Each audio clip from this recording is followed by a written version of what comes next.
नमस्कार प्यारे बच्चों, स्वागत है आपका। आज के हम इस वीडियो को कंटिन्यू करेंगे और आज हम अभिकेंद्र त्वरण के बारे में जानेंगे। यानी कि आज के हम इस वीडियो में अभिकेंद्र त्वरण के बारे में पढ़ेंगे।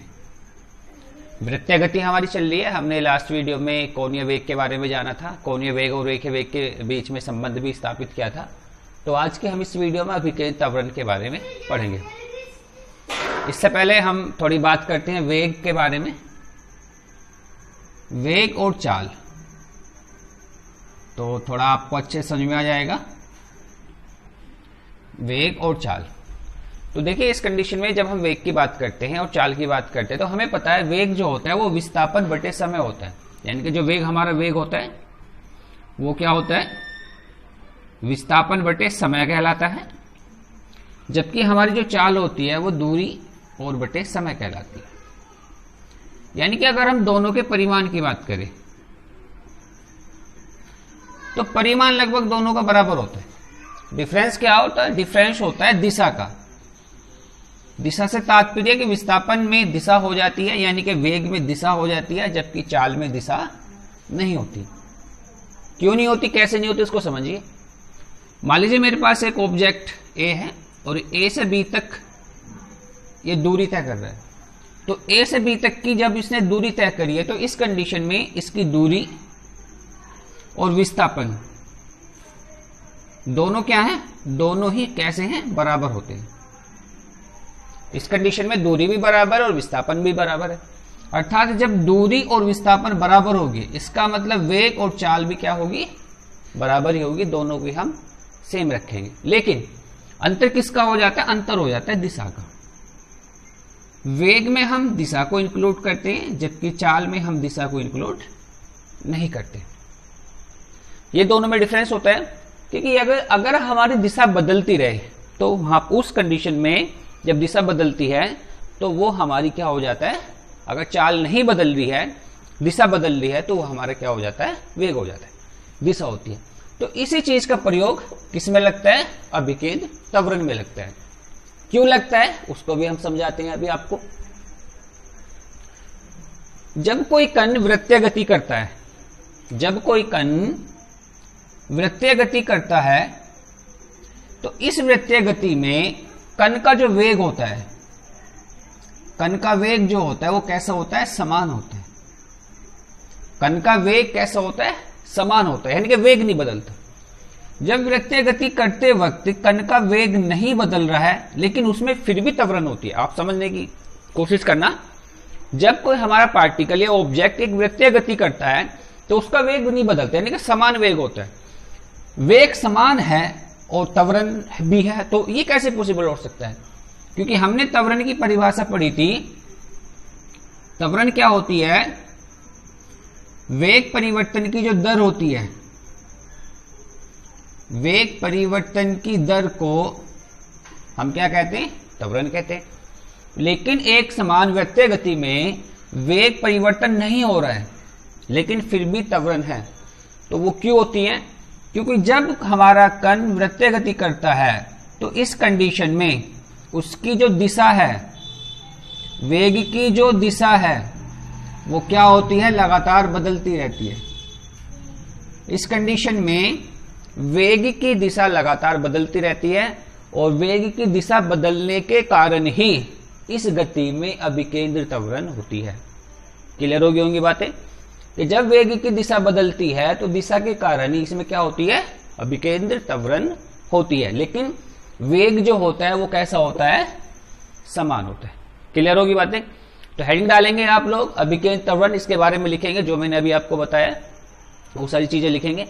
और लिखने के बाद अब हम नेक्स्ट हमारा पॉइंट आता है अभिकेंद्र त्वरण के लिए व्यंजक, यानी कि हम इसका सूत्र उत्पन्न करेंगे, उसको हम देखेंगे क्या इसका फार्मूला होता है अभिकेंद्र त्वरण का।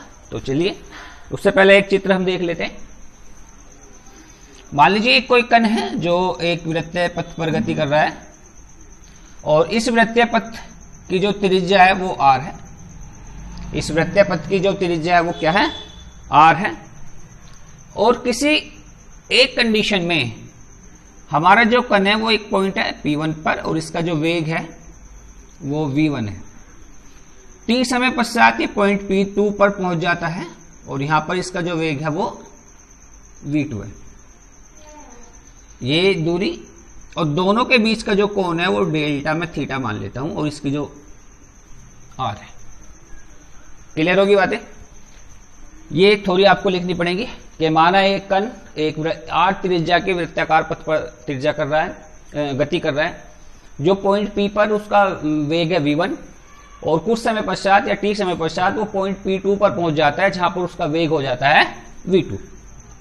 इस दौरान इन दोनों के जो बीच की दूरी है वो डेल्टा s है। इस दौरान इन दोनों के बीच की जो दूरी है वो क्या है? डेल्टा s है। इसमें आप एक पॉइंट और देखेंगे, देखिए ये P1 मैंने यहां से माना है, अगर मैं इसको थोड़ा आगे बढ़ाऊं तो ये P1 यहां से भी हो जाएगा, यानी कि हमारा एक चित्र और बनेगा, ये वाला v2 का और इसी तरीके से ये वाला v1 का, और इन दोनों के बीच में भी कोण हमने माना कि दोनों के बीच में बराबर कोण होगा डेल्टा थीटा। दूसरी चीज हमने माना, देखिए ये दोनों का डिफरेंस है, हमने सदिश में पढ़ा था, ये क्या है? दोनों का एक डिफरेंस सदिश है और हमने इसको माना डेल्टा v। यहां पर एक बात तो आपको और याद रखनी है, जो v1 और v2 है इनका जो परिमाण है वो v है। मैं लिख देता हूं, v1 तथा वेग v1 तथा v2 का जो परिमाण है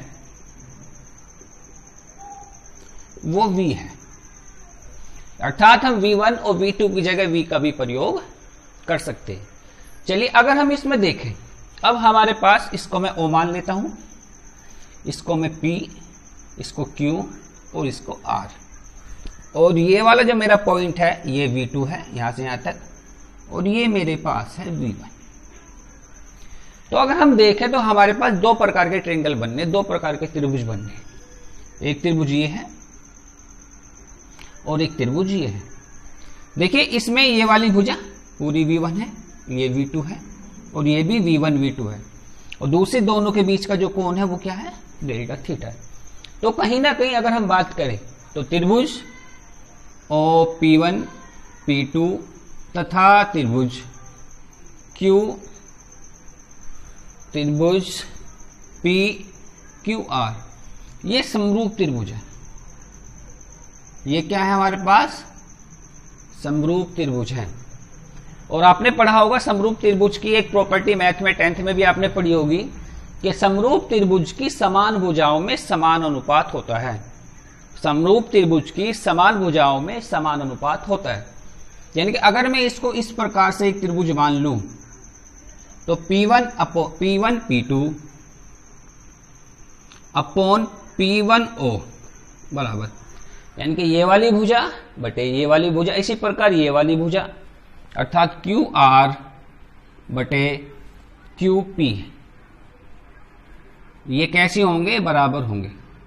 ये समरूप त्रिभुज की प्रॉपर्टी है। समरूप त्रिभुज में क्या होता है? जो समान भुजाएं होती हैं उन दोनों समान भुजाओं में समान अनुपात होता है। तो ये हमने लिखा है, मैथ का बिल्कुल टॉपिक है, 9th 10th में आपने इसको मैथ में भी पढ़ा होगा। चलिए अगर हम इसकी वैल्यू रखें, देखिए P1 P2 ये क्या है मेरे पास? डेल्टा S है, अपॉन P1O ये मेरे पास क्या है? R है, ये डेल्टा V, और ये मेरे पास क्या है? V1। लेकिन मैंने क्या कहा? V1 तथा V2 का परिमाण क्या है?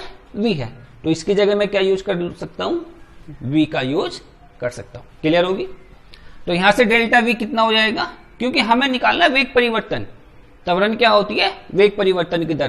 तो हमें क्या निकालना है? वेग परिवर्तन, और वेग परिवर्तन कितना आ रहा है? Delta V। समझ में आ गई ना बात? तो delta V is equal to कितनी हो जाएगी? Delta S upon R into V, क्योंकि हम V को कहां ले आए? इधर ले आए। अब अगर मैं दोनों साइड में डेल्टा T की मल्टीप्लाई करूं, ये लिखना पड़े, लिख दो आप, डेल्टा T की दोनों पदों में गुणा करने पर तो मेरे पास क्या हो जाएगा? Delta V upon delta T is equal to V into R into delta S upon delta T। यहां तक क्लियर हो गया होगा आपके? Delta V upon delta T is equal to V upon R into delta S upon delta T। अब देखिए delta V upon delta T, वेग परिवर्तन बटे समय। यदि डेल्टा टी अगर हम लिमिट लें इसकी, अगर मैं इसकी लिमिट लूं और डेल्टा टी को मैं 0 से स्टार्ट करूं, तो मैं इसको अगर लिमिट लेकर 0 से स्टार्ट करूं तो ये किसकी वैल्यू आ रही है, ये त्वरण यानी कि त्वरण की वैल्यू आ रही है, ये अभिकेंद्र त्वरण ही होगा। और ये इसको हम क्या डिनोट करते हैं, ए, यानी कि इससे आगे मैं यहां लिख रहा हूं, तो ए बराबर वी अपॉन आर और delta S upon delta T, displacement upon समय टाइम, ये किसके बराबर होता है, विस्थापन बटे समय, ये कि भी हमारे v के बराबर होता है। तो ए इक्वल टू क्या हो गया, वी स्क्वायर अपॉन आर। यही क्या है आपका अभिकेंद्र त्वरण का सूत्र है, अभिकेंद्र त्वरण का फार्मूला है। लेकिन हमने इससे पहले पता करा था, हम जानते हैं, हमने इससे पहले पढ़ा था, जो v होता है, v बराबर होता है r इंटू ओमेगा। यहां लिखेंगे हम जानते हैं v इक्वल टू क्या होता है, r ओमेगा। तो इस v की वैल्यू हमें कहां रखनी है, यहां पर रखनी है। तो v की वैल्यू अगर हम यहां रखें तो a बराबर क्या हो जाएगा, r square omega square upon r, square cancel हो गया, तो a बराबर r ओमेगा स्क्वायर। तो इस तरीके से हमारे पास अभिकेंद्र त्वरण के दो फार्मूले प्राप्त होते हैं, एक ये वाला और एक ये वाला, एक a बराबर वी स्क्वायर अपॉन आर और दूसरा a बराबर r ओमेगा स्क्वायर। तो ये अभिकेंद्र त्वरण की पूरी डेफिनेशन, पूरी डेरिवेशन थी। बिल्कुल ये होमवर्क में आपको करना है, कॉपी में आपको करना है, कॉपी में आपको बिल्कुल लिखना है अभिकेंद्र त्वरण बराबर, अभिकेंद्र त्वरण लिखना है, उसकी डेफिनेशन लिखनी है और उसका ये फार्मूला भी पूरा लिखना है चित्र बनाने के बाद। ये पूरा एक ब्लैक बोर्ड पर है, आप इसका स्क्रीनशॉट भी ले सकते हैं, इसको वीडियो को पुश करके भी इसको चीज को समझ सकते हैं। इसमें एक बात का और आपको ध्यान रखना है, देखिए जो अभिकेंद्र त्वरण होती है, किसी भी वृत्तीय गति में अभिकेंद्र त्वरण दिशा परिवर्तन के कारण होती है, ना कि वेग के कारण, क्योंकि वेग यहां पर इसका समान होता है। ये आप नोट करके लिख देंगे, आप नोट लिखेंगे और नोट में पहला पॉइंट यही लिखना है, क्या एक समान वृत्तीय गति में अभिकेंद्र त्वरण हमेशा वेग परिवर्तन के कारण नहीं बल्कि दिशा परिवर्तन के कारण होती है। तो ये आपको ध्यान रखेंगे। दूसरी चीज इसमें क्या रखेंगे कि जो अभिकेंद्र त्वरण होती है, दूसरा पॉइंट इसमें आपको लिखना है, ये हमेशा अचर होती है, यानी कि ये नहीं बदलती है, इसका मान हमेशा एक समान एक जैसा रहता है, इसलिए हम इसको अचर त्वरण भी कहते हैं। हम इसको क्या कहते हैं, अचर त्वरण या त्रिज्या त्वरण भी हम इसको कहते हैं। तो ये दोनों दो तीन इसमें पॉइंट थे। नेक्स्ट वीडियो में हम इसका न्यूमेरिकल करेंगे, आज केवल हम एक डेफिनेशन रखेंगे, ये आपको बिल्कुल अच्छे तरीके से करनी है। 2 बार इसको अगर आप वीडियो को 1-2 बार देख लेंगे तो ये आपको दिमाग में अच्छे से भर जाएगा। तो आज की वीडियो में हम इतना ही रखेंगे, तब तक मिलते हैं नेक्स्ट वीडियो में, तब तक के लिए जय हिंद।